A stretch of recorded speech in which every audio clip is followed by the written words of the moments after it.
It's showtime, but today showtime is on Tuesday because I really wanted to introduce this incredible guest to our audience. So that's why we are here today on Tuesday. I hope you're all doing fantastic. And as always, I'm grateful to be here with you.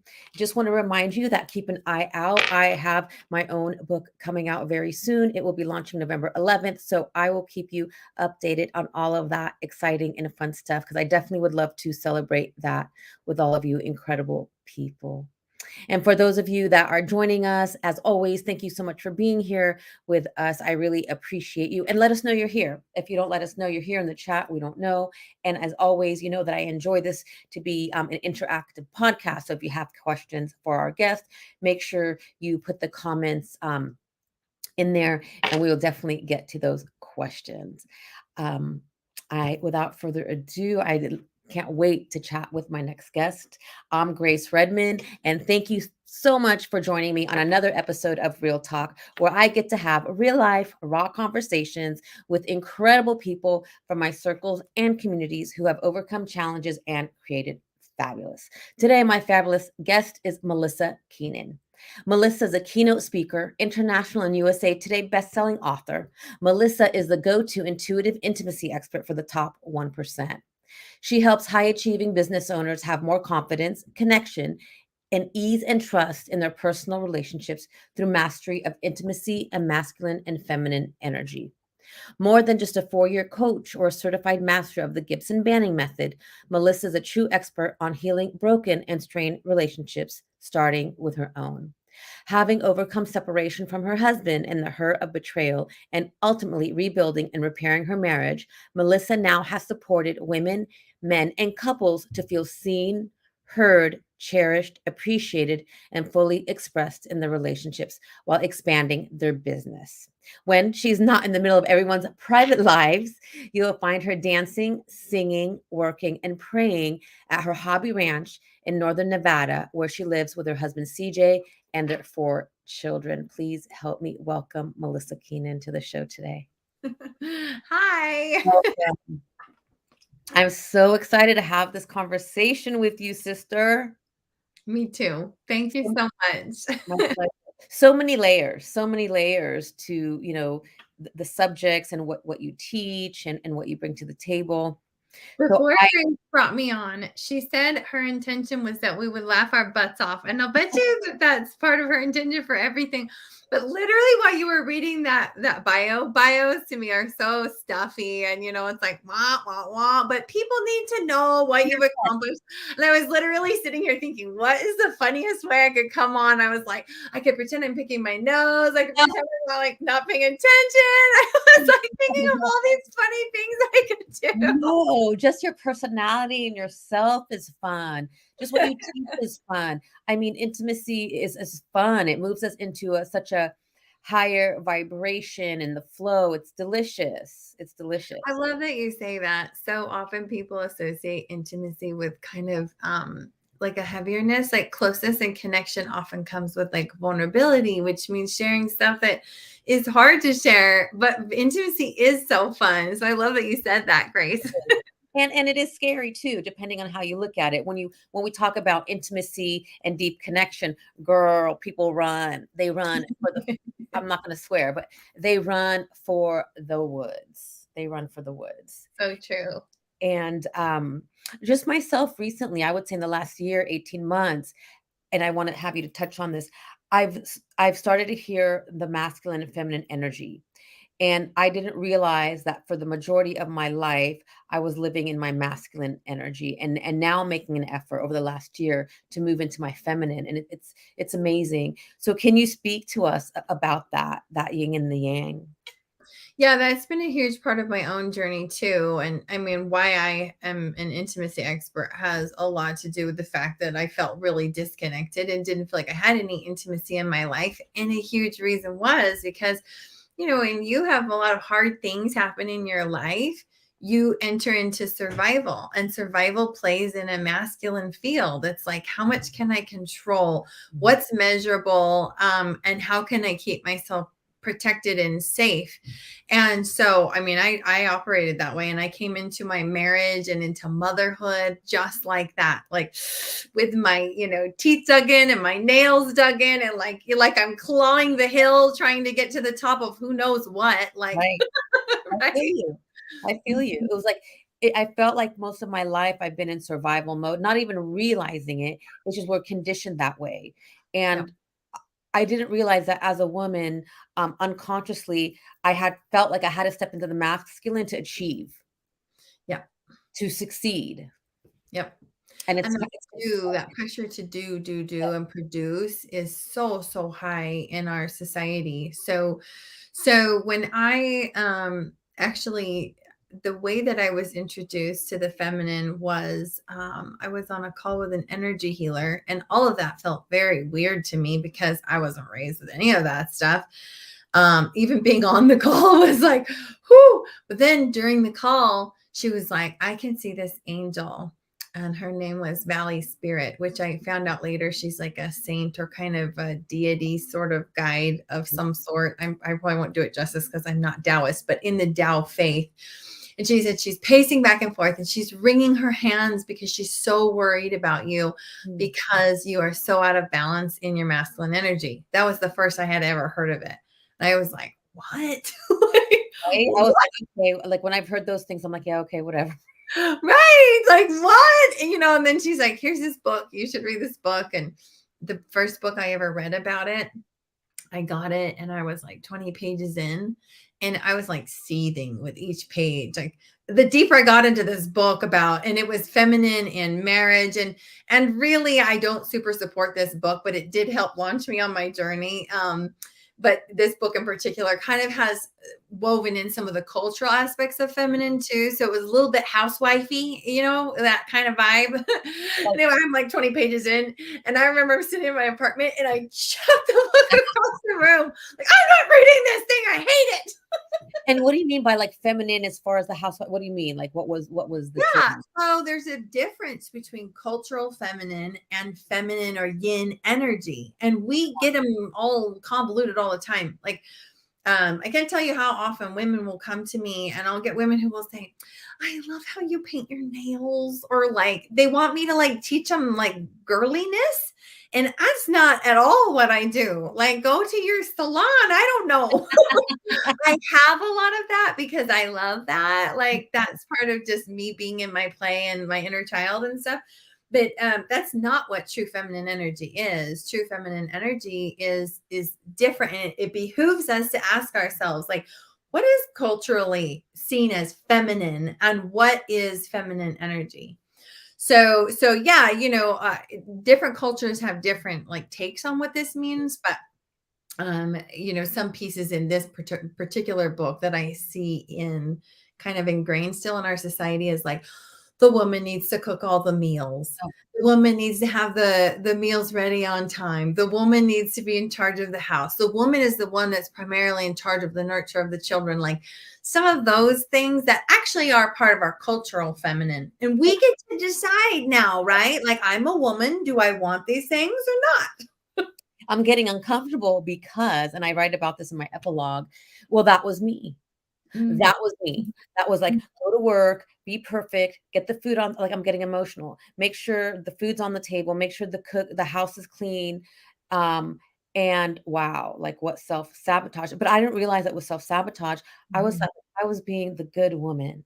You were doing everything perfect. And then it's like we get to that point and we're like, okay, I'm doing everything perfectly. Why do I feel like I'm going to die on the inside? Right? Why do I feel my and then why am I not getting shit back? Because I was doing it from a place of fear and lack. Mm. Fear Mhm. and lack instead of, the power of the feminine divine, which is different. And that's like something I've had to also, what does that mean? What does that mean to you? What does the feminine divine mean to you? So divine feminine to me is, I actually make those into three separate distinctions: Love cultural feminine, yin feminine, and the divine feminine. To me, the divine feminine is actually a beautiful blend of yin and yang. And Mm, so is divine masculine. It's a beautiful blend of yin and yang. It's actually just being so deeply connected to who you really are, that whatever is being called forward from you at any given point, that's what you stand in, and you just embody it because that's who you are. So that's what divine feminine really is. that's beautiful. And I'm learning, like we all, men, women, whatever you identify as, and we all have both the masculine and the feminine within us. And correct me if I'm wrong, because I'm still learning. The masculine is more of the doing, and the feminine is more of the being. Yep, that feminine yin is focused on being, sensing, going inward rather than looking outward. It's flow rather than a lot of structure. It's a lot of trust and being in that space of like believing and faith as opposed to knowing and that sort of thing. Um, it's a lot of like the woo stuff. So a lot of times women will come to me in terms of their relationship and be like, I'm so worried I'm going to outgrow my partner because I'm doing all this spiritual growth and development. Well, stereotypically for men, they haven't been given place and space to even go into any of that woo stuff.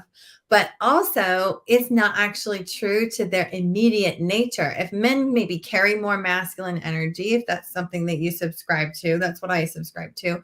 Naturally, men carry more masculine energy, then it's not really their first nature to do Totally. all this going inward and, playing with the ethereal and stuff like that. So it's actually, right, that is more in the feminine space. So it's Hmm. actually kind of our like kind of our torch to carry, is to be the way showers of this spiritual way. I love that, the torch carriers. And you're right. I'm a mother of 2 sons, and I have a husband, and I've been doing the work, and so, like, that's a fear, that is a fear, that's something I'm struggling with, like, what happens in that situation, but you just, said it so beautifully, like, we're the way showers. Um, Other and thing about that, Grace, is that our men, when they show up, just I just wrote an email about this. Straightforward, playful, go with the flow. They're very black and white. They're very I'm just here for what's present in front of me. They are actually so divine in their humanness. And if oh, we that's so can, beautiful. right, if we can allow ourselves to like see and just embrace, like, this is teaching me so much. There is nothing wrong with this. It Yeah, just looks different. yeah. My experience looks different than my husband's experience. And my husband actually is pretty spiritual. Like, he was raised in, deep in a faith that really supports spirituality and whatever. But I still feel like my experience of my spirituality looks different than his. And we always get to like check ourselves, right? When we find ourselves judging that, it Mm, really comes back to our own fear, right? right, that's right. And also meeting the other person where they're at on their journey, Yep. which hasn't been easy, because you want, like, "Come on, let's play, let's get to this Yeah. place," but we're all the student and the teacher. Yep. Always. Yep. And Eckhart Tolle, I read this, in The Power of Now, and he said our relationships, both platonic and especially our romantic relationships, are the most dysfunctional because they trigger, they bring up our trauma, but that's not a bad thing. It's so we can learn and heal from each other. And I Yeah. think that's the most beautiful, way to heal, is when we not fix each other, but when we're in this together and help each other grow, and trust each other. Yeah. Yeah. So, so true. You And talk about trust so much. I've heard you talk about trust, yep. and I think that's And important.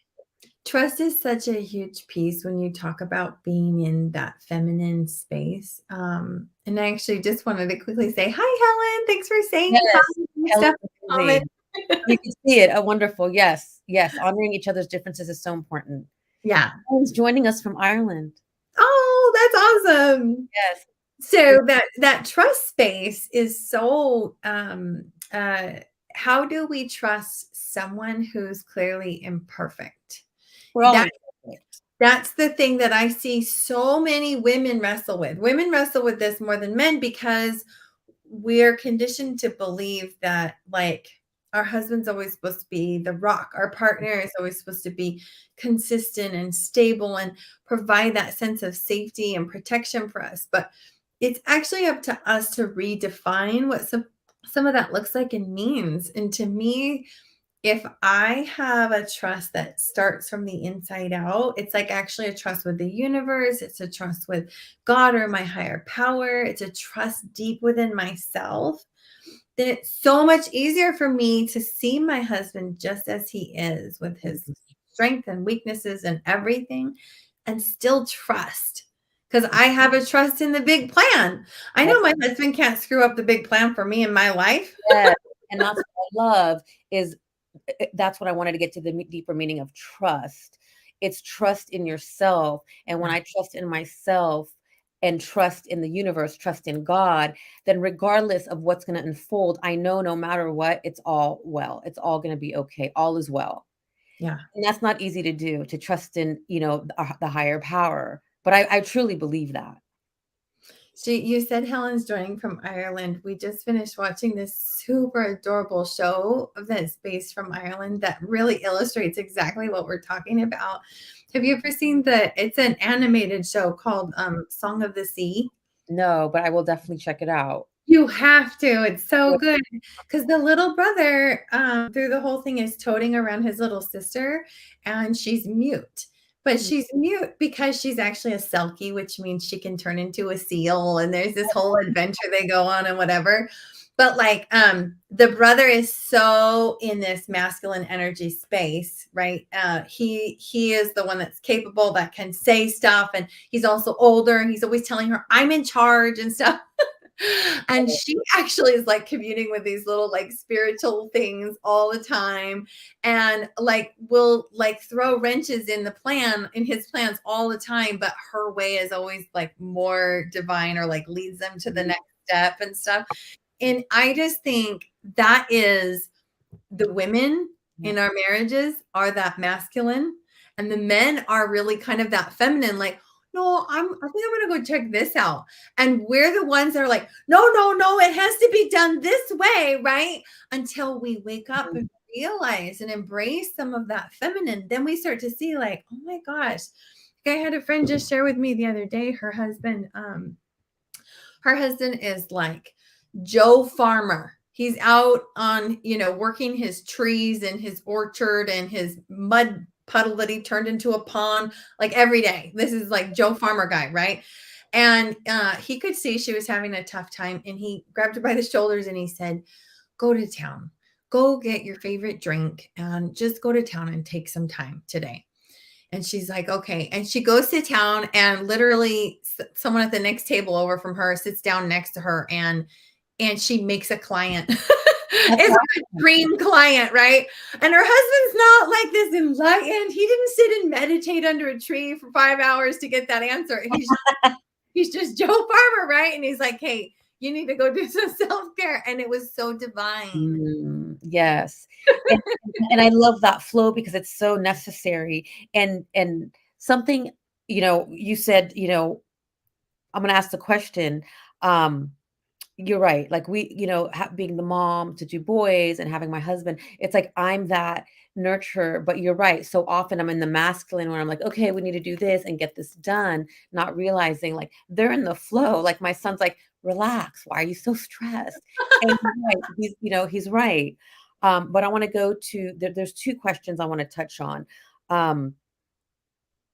Why do you think that men struggle to really authentically express themselves, and how can we support them?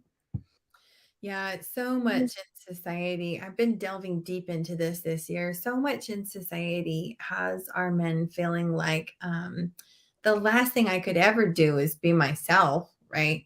So, in talking with a lot of men, it shows up in every area of their life, in the workplace, because it's like if I say what I'm thinking, it could be twisted. Somebody's going to take offense. They're not going to catch the real meaning behind what I'm saying. It could even, worst case scenario, turn into like a lawsuit. Somehow it's twisted, made into sexual harassment or whatever. So in the workplace, that's what he's feeling. But probably even more so at home, it's It's like, well, I really think this comes from the desires of their heart. Like they're good. For They sure. want their wife to be happy. They want their home to be happy, right? Absolutely. I believe Most that. often, right?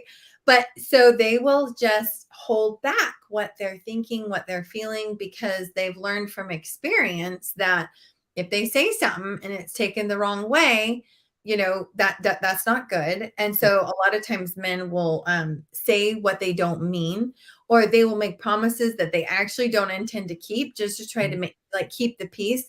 I mean, that's awful. For us, that feels like deep betrayal. Like, just say what you mean and Right. mean what you say, and That's my girlfriend. That's her saying. Say what you mean and mean what you say. right. And I don't think it's wrong of us to want that and work No. towards that, but to have some compassion for the fact that, you know what? Nobody has probably ever given him a soft landing place to actually say what he thinks and actually say how he feels. And where that really shows up is things that he feels weak and vulnerable about. Mm, Like him saying, like, I actually am deeply unhappy at my job and I don't know what to do about it. Or I'm unhappy at my job. You hear me talk about it all the time, but the truth is I'm terrified to move because I don't want to let down the family. It's mm, things like that, where what we end up doing when we're in the masculine place is we jump in and we try to fix it. mm, We give them all this advice because we can't stand to see them in a vulnerable state. That's the hard truth of it, right? Because mm. that makes me feel unsafe. But this guy, he's supposed to be all this safety and everything. So it really, for these women who, were like, I'm so spiritual and I'm doing all this work, it really behooves us to actually do that inner work of trust so that we can greet our husband's vulnerability Yes. with a maturity that says it's okay that you have weaknesses sometimes. And I do too. We all do. And Yeah. just honoring that. And again, I keep going back to my sons. Like, I want them to understand, and I'm making an effort to let them know, like, it's okay to express yourself and how you're feeling. That's actually it's not weak because I think there is this, well, cultural message or worldly message. When a man expresses himself, it's weak. And it's funny because I had a girlfriend, she was looking, for a partner, and she wanted someone who was sensitive. And then she witnessed a gentleman be sensitive and she flipped out. And I'm like, wait a second. You wanted someone who's not only strong but sensitive, and now he's showing you he's sensitive, and you're totally, ripping him apart. So Mhm. I agree, as women, like holding that space to allow them, to be vulnerable, and teaching them also what we need and how to meet our needs as well. Mhm. And that's it. It's so intimacy really is a reciprocal thing. We Mhm. can't ever go more intimate with someone else than we've been willing to go with Yeah. ourselves. It's into me, see. Yes, I love how you say that. I've heard you say that before, intimacy. Yeah, and we can't expect someone else to see and deeply understand and know and validate us deeper than we've been willing to do it for ourselves. So it's this Right. reciprocal thing, back and forth, back and forth. And my husband and I really have gone through a deep journey with that. I mean, when we married, we were so young. I was 20 and he was 22. And I think we both looked at each other like, oh, he definitely had me on a pedestal. She's my savior. She's so pure and good. And like just being near her, I'm sure all these, parts of me that I don't love are going to just be healed. Of course, Mhm. that didn't happen. And vice versa. I was like, he's my knight in shining armor. He had just returned from a mission. It was like, you don't get shinier than that. Mhm. Right? Well, that's the fairy tale Disney, feeds us. You know, That's right. the That's prince in shining armor, or, is gonna come and save us and rescue us, and in reality, that's a fairy tale. That's why they call it fairy tale. We and I've heard you say this as well, so we're on the same page. It comes from us. We have to, quote, unquote, I mean, save ourselves. Yeah, 1,000%. And really, my husband tried so hard to be everything that I wanted him to be. I thought I wanted him to be, and I always found it was never enough. It was never enough until I started giving myself what I needed. It was never enough to come from him. That's the hard truth, right? Is like we think, oh well, when someone will love me in just this right way, I'll be happy, I'll be fulfilled. But happiness and fulfillment doesn't come from that. It comes from us giving it to ourselves. That's right. So when women come to me, a deep unspoken thing that many women carry, especially those of us who've been kind of indoctrinated in this masculine heralded world, is we really want to be cherished. We Yes. actually really want to be cherished and Absolutely. adored, and right. And Oh, that's a desire. It's almost like some women listening might be like, no, because it's all that's kind of like been pushed away, poo-pooed. You're not supposed to want that. But deep down, right, there's that little girl in us who's like dresses twirling and yes. wants to be I'm not gonna front. I wanna be adored, of course. cheered. And the reality is when a woman comes to me and I recognize this deep desire in her, I teach her how to cherish herself first. Mhm. Yes. There's no amount of anybody else cherishing her. She can't even recognize places and spaces where people are already cherishing her. She doesn't know how to receive. So Yes. she give it to herself, opens herself up to receive. And then crazy stuff has happened in the Right? time I've done this. One woman's husband like had never bought her gifts and ended up that Christmas buying her $10,000 worth of gifts, Oh my like god, a I love it. sauna, all this stuff. And another woman, and these are just tangible examples, like there's other stuff, but like another woman's husband bought her a Tesla. She was Nice. like going out, like shopping for a Nissan or some, Kia, some little cheap car. And he's like, I think you need something better, and bought her a I Tesla. love it. I love it. Never has he done this. And Mm. it's just we create all that space, right? She was Yes. buying herself flowers weekly at Mhm. that point. And then boom, he's like, no, you need a Tesla. I love that. It's funny you talk about buying flowers because I buy myself flowers all the time, and there's 2 points I wanna make. And, and Mike walked in the house the other day and had flowers for me, and I'm like, "What is that? What is that for?" Like, I'm not used to that. And I said, "Grace, stop," and I appreciated it. And it was because I was starting to make space, because 'cause I'm always working on myself, and I was making space, and so that's a beautiful example, the Tesla, the flowers. One thing that, you said was we have to be open to receive, and I feel, and if you can speak on this, like, we self-sabotage. We don't feel good enough, so we get into situations where maybe that person's open to give us and adore us, but we don't feel good enough, so we run. Mhm. It's so And true. so we don't allow ourselves to receive that intimacy because we're afraid, It's so true. and we take off. And probably the biggest area where I see that showing up is physical intimacy. Mm, So it's because it's all the way down into that deep root of I don't even deserve pleasure, yeah. like at the very base. And that was true for me too. Like when I really started, so I don't want anything to do with sex. I was so shut down for years. And when I started to really work on that and understand like what was going on and kind of begin to blossom again in that space, it was just giving myself permission to like even enjoy the flavors in my food, Mm, even enjoy the smells of the flowers that were growing in my backyard, like, or giving myself permission to feel things, or yeah. even being okay with like touching myself, just Mhm. feeling any kind of pleasure.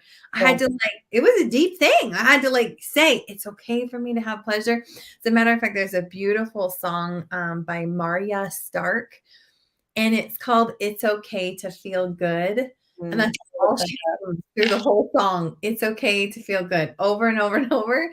I love that song, and sharing that with clients because that's a huge thing. I think that, it's almost like we have to retrain ourselves to, letting go of the belief that our birthright is suffering and this life is only about suffering. yes, please, please, and I talk about that in my book. We choose our suffering, and I've chosen my suffering in the past too. Yeah. Um, I love how you bring up the physical that, we don't give ourselves permission, and there's a deeper root there. It's so important to connect on that level, and I didn't realize how many people are so disconnected from that part of them. Like, I was floored. And it's so, touch and just connecting on that level it's also an incredible way to create and go into like this higher vibration that we're never taught. We're just taught, okay, sex is physical and this is what it is. But it's one of the most incredible creative processes that there, or I don't want to call it a process, it's not a process. Help me out. It's one of the most creative energies that there is. It is. It's so sacred. And I think that, I mean, that's a very layered, loaded thing, right? Where we get so twisted around that. But there's obviously like the ways that the world has taken and convoluted and used this to harm people, use sex in general to objectify women and all of that. So there's that we get to like unpeel and, release our ancestral trauma, if not our own trauma around all that. Yes. Then there's like the other side of the pendulum, which has been, heavily from religion, which I think often does a good job of teaching that it's sacred and it's, whatever, but also then does a lot of damage too. Yes, like bad. it's wrong. And, you better be scared all the time because you don't go outside of these certain boundaries. And there's this beautiful, like divine path in the middle, which is what you're describing. And that's honestly something I have a really hard time articulating. Like intimacy coaches across the board express what they do in so many different ways. And I'm not one who's ever going to post pictures of myself in lingerie to convey that I know my sexual worth. I'm just not going to do that. It's not me. There is this like path down the middle that is so hard to talk about because, and I'll use a scripture verse, it's like casting pearl before swine. Only those who really are like seeking to heal and seeking to go like, wait a minute. There's this part of me, it's got to be like purposeful. Like I want to reconnect with it that will hear my message and go, oh, I think she gets it. Like, yes. So otherwise the world wants to trample all over it. Yes. And it's funny, when I started writing my book several years ago, I really wanted to write this chapter about owning your sexy. And I was so like, I felt ashamed and I called my friend. I'm like, I really want to write this chapter. I don't even know what it's going to sound like, but I'm intuitively guided. She's like, you have to. Well, of course, it was an evolution. And finally, I wrote the chapter, but it really had nothing to do with the physical act of sex. It was more about us and owning our sensuality and being okay with it and part of the feminine divine, because it's such incredible energy. But yes, it's so multi-layered. And I love how you talked about it. But I think it's important for us, men and women, to start talking about that, because I feel like so many of us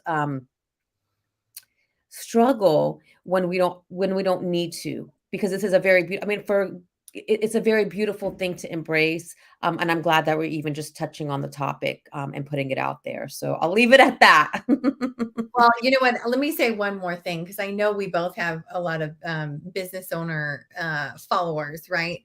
This is my favorite thing to throw in here. In the book Think and Grow Rich, have you read Think and Grow Rich, Grace? All the times. So there's the one chapter where he talks about the emotion of sex. Have you read that version? I did read it. It's been a long time, but I know. And later prints of this book, they literally removed the chapter. I don't know who made the executive decision. Napoleon Hill was gone already. I don't know who made the decision, but they pulled that chapter out, because I think for most of us, if you have that version of the book, you're reading along and you're like, yeah, it feels so good and right. And what you think about and who you believe you are, and then you manifest it. And then there's this chapter about the emotion of sex, and it's just sort of like, I think I'll just skip that. It's so true. And that's what brings me to, you're working with the top 1% of business owners on, owning their intimacy and sensuality, and that helps them be more successful and creative. I mean, that's what he was talking about. That's exactly what he was talking about. He was far, far, far ahead of his time. He really was. I mean, Napoleon Hill is one of my favorite authors. I mean, this is going on a tangent, but one of his books, his family wouldn't let it be released until, I think it was 2011. I'm not sure, but he wrote it in 1927, Outwitting the Devil. So Napoleon Hill is, yes, way far ahead of his time.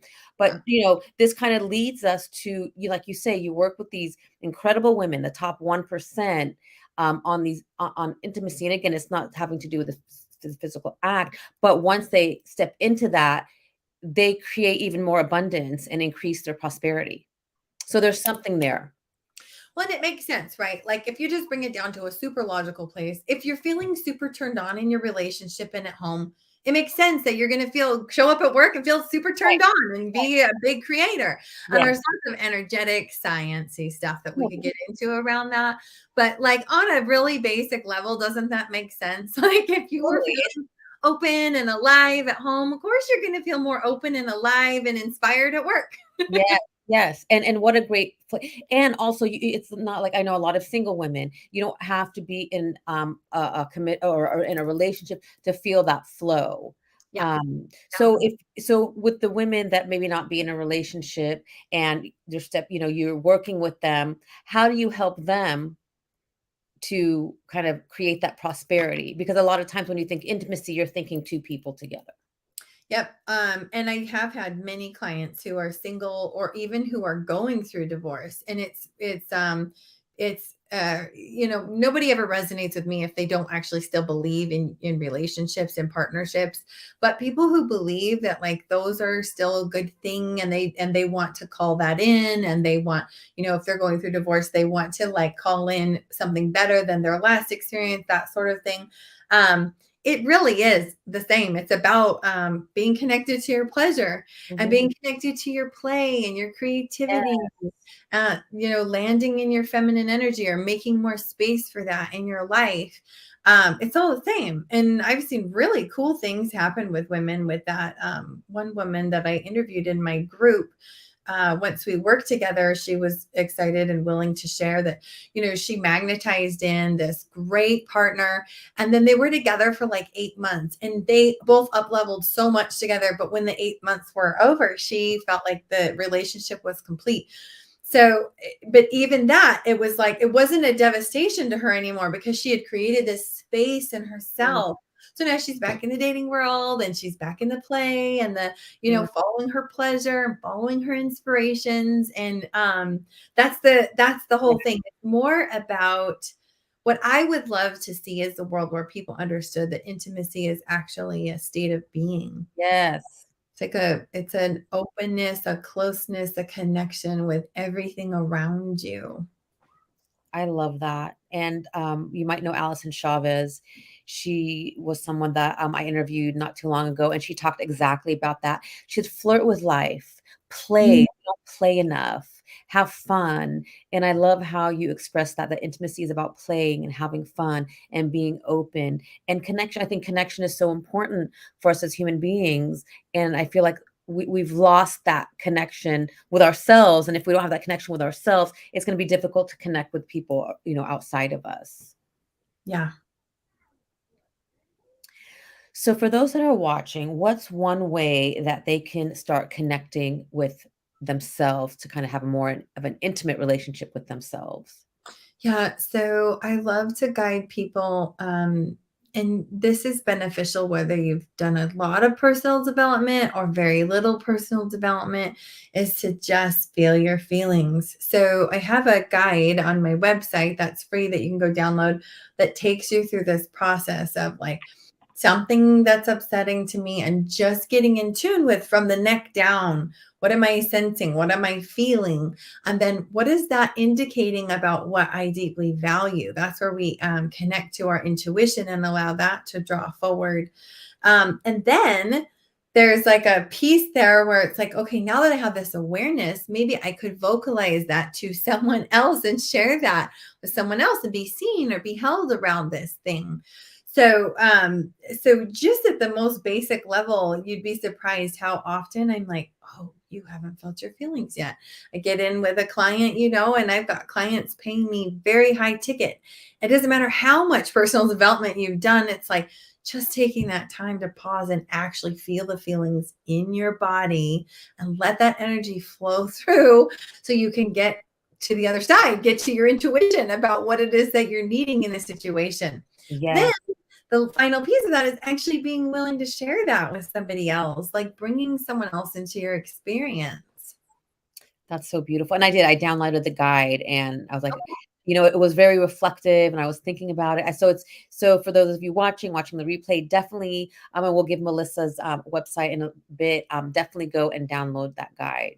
And something that you talked about was people aren't feeling their feelings.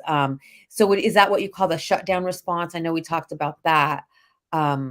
Is that what it is, the shutdown response, when you're not feeling your feelings? Yes. But I think that there's a lot of ways that we don't feel our feelings. Like that doesn't have to manifest as shutting down. To me, the shutdown response is more kind of in the lines of like fight, flight, or freeze, or fawn, all those F's. Yes. That a All lot those Fs, I like that. All those Fs. of F's. They Exactly. all Fs. Right. So, but we will see that, like, and usually there's one partner that does it more than the other. And I would say stereotypically we see that men tend to Yeah. employ this like shutdown more than women. That's not to say that, Right. Women do too, for sure. whatever. Exactly. But no, actually, sometimes that can be someone really feeling their feelings, but just shutting down to the other person. Got it. And that can be for so many reasons. What I often find, a lot of times women will say to me, he doesn't want to know how I feel either. Like if I share, he feels like I'm attacking him and he shuts down.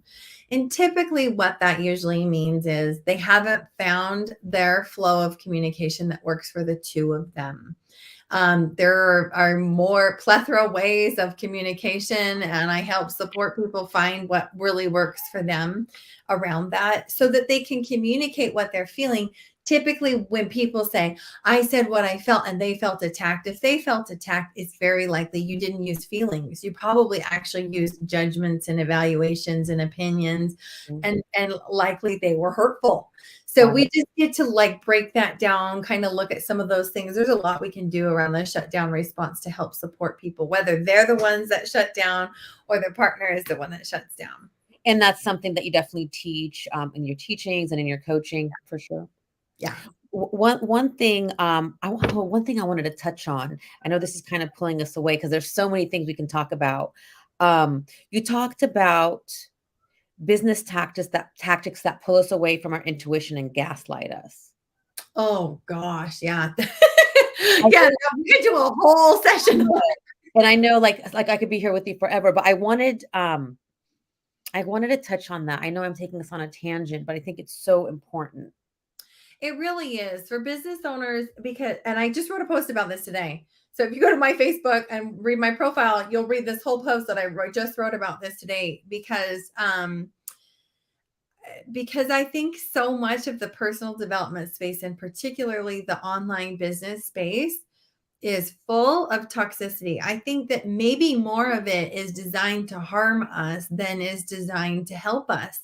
I didn't know that going into this space. I came in just naive and doughy-eyed and like, oh, there's all this hope and joy and rainbows, and I can make as much money as I want and help people, and right? Yes, it's amazing. And there's the other side of it. Yeah, and then there's this other side of it is that boy, if I were to just speak one thing into this, what would I want to speak into this? We are taught so many strategies. You have to be in all these different places. You have to be doing all these different things. But where we get hung up is that we assume that the people we go to teach us these things are better than us and therefore know more than us. And we don't run the teachings through our own filter, through our own intuitive filter to go, does this even excite me? Do I actually see myself doing this, for hours every day for the next 5 years? Like, is this something that really will fuel, me, my business? Those are the pieces that we don't learn. Yes. So we end up, feeling so shut down in our businesses. And it's like, well, it's okay. It's all for the goal. And when I hit this certain number goal, then I'm going to feel alive again in my business. But what you find out is you hit those goals. I did.